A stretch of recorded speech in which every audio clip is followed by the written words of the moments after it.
माने जोंहा बुलिखा आरो माबा बुलि बाथौ जों गुदि बाथौ खेराइ फुजा होग्रा माबा गारजा फुजा होग्रा लाइननिखा आरो ओमफ्राय जेन'बा ओंखाम गोरलैफोरनि फुजा होयोबा मा खालामोमोन बेबादिनो ओंखाम गोरलै होननाय लोगो लोगो उन्दै लोगोफ्राथ' ज' माइहुंनो दोननाय बे जिगाबाव लेवरा फिथिंलायखायो माने बिसिनाव ओंखाम गोरलै दिनै ओंखाम गोदान गोरलै मोनजागोन बेबादि गथ'फ्रा खुसि जाखायो ओमफ्राय बिदिनो सुबि सुबा फुजा होनाय लाइनाव थायोबा मा खालामोमोन सयं आंनो बिनि एक्सपिरियेन्स आफाया मा खालामोमोन नोंसोर गेलेगेलेयो उन्दैफ्रा लोगो लानानै आखल सुख आंबो न'आव आखल सुख खालामहैनाय जागोन आरोना गेलेथों लामायाव दस्रायावसो होनो फुजायाव लाफाया बोरै मिथिनांगौ जाखो जोंलाय बिदिनो जाया फुजायाव एसे लाफानाय गथ' गथायफोरखौ एसे लानाय बै सनानि आलियाव हालि हालि थानाया मा बिलाय आफा बोराइ बाथौनो सानबेसे बेबादि प्रसाद होखाबावो एसेयाव सोर दङ बेखौ मोनथिहोआ नोंसोर मिथिया गेलेहैथांसो होनना बुङो आं जे टाइमनिफ्राय जे धोरोमखौ बुजिबोनांगौमोन बेनो दिमिरिफ्रा जोंना गावनो मास्टारलाय एसे बुजिनांगौ थारमाने बै समनि परिबेसा धोरोम फुजा होग्राफ्रानो रायजो राजाफ्रानो जाहा थाहा आरो अजाफ्राबो रायफोदगिरिफ्राबो एसे जाहा थाहाजों सोलिबोनाय दा अब्लाबो बाख्नायबोनांगोन आरो आसरित बे बाथौ धोरोमा बोरै थांबोदों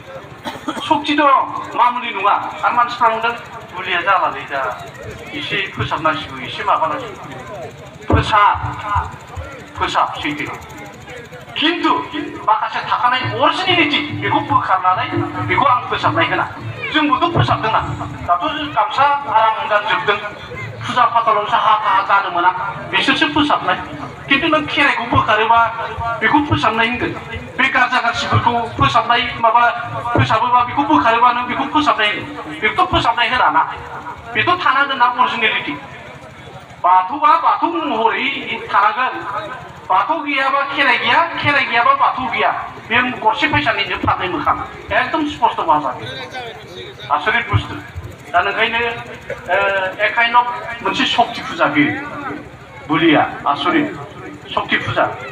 आं अनुभव खालामबाय थादों कामाख्याआवबो दाबो सक्ति फुजा बिदिनो बुलिखौनो होयो आरो बे कामाख्या बादिनि धामनि जायफोर दैदेनगिरि असमिया बामोन गस्ति बिराद लेखा गोरों मानसि बेखौ सालायग्रा मानसि आं बेजों रायज्लायखांबाय आसरित मानसि बिसोरनो मारैथो बुलि दाबो बुलि खान्थिजोंनो फुजा होयोलाय होदों जाय जेरै खिजों होआ बिदि होननानै आं दस्राखौ सोरबा नैबेजों दाहो नैबेजोंसो होनांगौ आं बेखौ होना जाय हक जेरै लाङो लांथों आरो आं कलेज फरायफुनाय समावहाय मोनसे एक्सकारसन टुर खालामहैदों नेपालाव थांदोंमोन नेपालनि पशुपति मन्दिराव हाबनानै नायबाय आं बेबो बुलि होयो आरो 2012 सनावहाय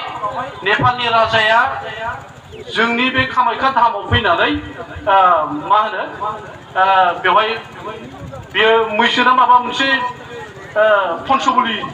बेहाय होफैनो गोनां जादों बे मानो ओरैनो होफैयाखै बे नेपाल बादियाव गावनि देशआव माबा मोनसे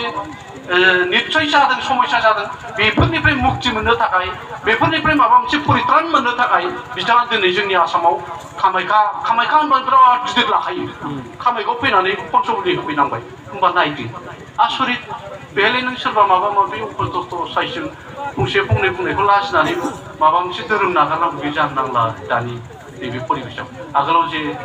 परिबेसा थिननानै थांबाय बिथांमोनाबो दा जोंजोंनो मोजां रायलायो जोंजोंनो मोजां थाफायो जोंजोंनो मोजां धोरोम सिबिनायाव खामानि मावलायलायो दा बेबादि जानानै दंलायलायखायो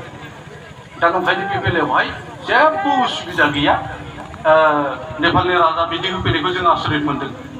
मोजां परिबेस ओंखायनो जों जोंनि जे फुजा होनायनि निथि खान्थि बेनिफ्रायबो जों दोरोदनो नाङा आरो जों नंदोंमोन बाथौ धोरोमखौ बांद्राय बारा गैला नामा क'क्राझाराव बिराद बुरजा दं होनना मिथियो क'क्राझाराव एसे बुरजाखाबो क'क्राझाराव गासै 70टा ओनसोलनि कमिटि दं दाबो बिराद बुरजा